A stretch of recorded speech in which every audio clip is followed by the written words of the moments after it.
min kong har ta ka hian ka ke pen ta lo cha vi ka phur ten min del chau chang om thin ma se chan pui tu nai reng lal pan min choi sang le tri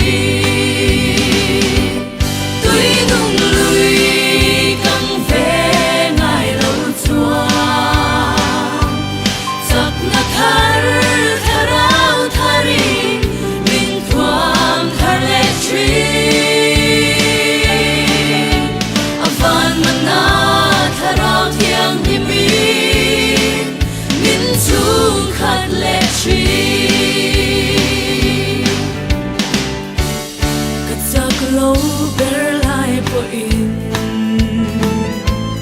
ta ke pen ven saka kal ngai na reng she lova ka rum lai ka pa na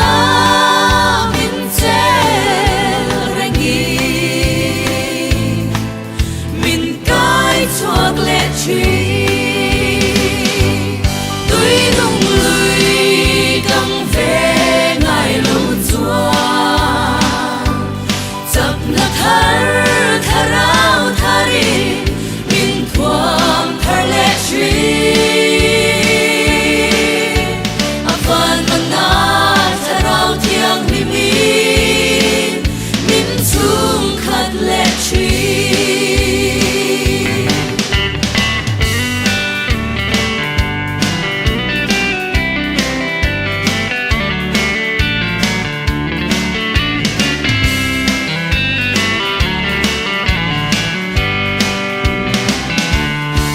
đông má